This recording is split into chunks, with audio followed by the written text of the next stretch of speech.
গিয়েছিলাম বড়াপুর পাশে। কোথাও গেলেই খাওয়া দাওয়া, আড্ডা, মজা আর সারা রাত জেগে গল্পর তো কোনো শেষই নাই। আমার বড় আপু আবার অনেক ভালো কেক বানাতে পারে। আর বাচ্চারা তো কেক কি পরিমাণে যে পছন্দ করে সেটা আর নাই বলি। আপু বলতেছিল কেক বানাবে বা শুরু হয়ে গেছে, এক এক বাচ্চার এক একটা আবদার, কেউ চকলেট খাবে, কেউ ভ্যানিলা খাবে। তো সেই চিন্তা করে আমার বোন ভাবলো যে আপু বলতেছিল যে সব রকমের কেকে আজকে বানিয়ে ফেলবো।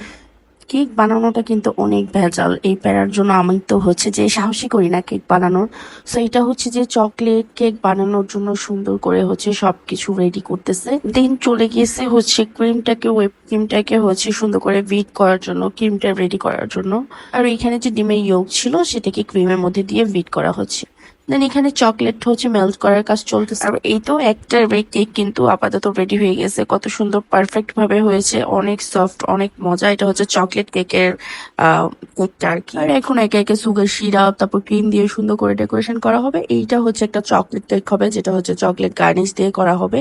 এই যে এই কাজগুলো যে এত প্যারার, একদম ক্রিম গুলো ঢুকাও, ক্রিম গুলো সেট করা অনেক বেশি ভেজাল লাগে আমার কাছে। বাট আপু কিন্তু হুটহাট করেই করে ফেলতেছিল একদম প্রফেশনাল ভাবে। দেন এখানে যে চকলেট দিয়েছিল সেটা একটু হালকা করে মেল্ট করে নিচ্ছি। আর এখন কেকটা সেট করার পালা। দেখতেই পাচ্ছেন ক্রিমটা দিতে দিতে কেকটা সুন্দরভাবে সেট হয়ে গেছে। এখন এটাকে কিছুক্ষণ ফ্রিজে রেখে দেন পরে নামিয়ে ডেকোরেশন করা হবে। আর এই তো এখন এটা সেট হয়ে গেছে। আর এই তো একদম টুসটাস করে যে গার্নিশ গুলো উপর থেকে দিয়ে দেওয়া হচ্ছে। মানে পুরা ফুললি একটা কেকের রেসিপি আমি আপনাদের সাথে শেয়ার করে দিচ্ছি। মানে আমিও একটা কেকের ট্রাই করলাম। আর এই কেকটা আমি ডেকোরেশন করেছিলাম। যেহেতু আমি অনেক বছর পর যে মানে প্রায় 1 বছর হবে কেক বানাই না, অনেক বছর পর ট্রাই করতেছি। দ্যাটস ওয়াই আমার একটু যে ভেজাল লেগে যাচ্ছিল।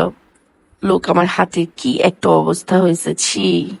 দেন অবশ্য এটাকে ডেকোরেশন করেই ফেললাম। আর এইরকম একটা গ্লাক্সি টাইপের সেট করেছি। আর এই 3টা কেক একসাথে, এই অনেক মানে একটা ভ্যানিলা, একটা চকলেট, একটা গ্যালাক্সি। আর এইটা আমার বোনের বার্থডে ছিল, দ্যাটস ওয়াই যে নামটাও লেখা হয়েছে একটা কেকের উপর। সো এই 3টা কেক বাচ্চারা কিন্তু একদম মজা করে যে হাত চেটে পুটে খাচ্ছে। মানে ওদের জন্যই যেহেতু বানানো, বাচ্চারা কেক অনেক বেশি শখ করে খায়। তো ওরা দেখেন কিভাবে কেক খাচ্ছে। পরের দিন সকালবেলা আপুদের পাশে একটা বাগান আছে ওদের, এখানে চলে গিয়েছিলাম আম কুড়ানোর জন্য। কি নিয়ে আসছো, কি এটা? কাছে কিন্তু আরো অনেক আম ছিল, বাট উপরে থাকার কারণে সেগুলো পারা হয়নি। দুইটা নিয়ে এখানে রেখেছি বাটিতে। তুমি পেরেছো বেবি? দুপুরে খাওয়া দাওয়া করে বিকেল দিকে আবার হাঁটতে হাঁটতে চলে গেলাম ঘোরাঘুরি করার জন্য। সো এই ছিল একটা ছোটখাটো ব্লগ। সবাই আসলে ছোটখাটো অনেক বড় একটা ব্লগ বানিয়ে ফেলছি। তো সবাই ভালো থাকবেন, আমাদের জন্য দোয়া করবেন। আল্লাহ হাফেজ।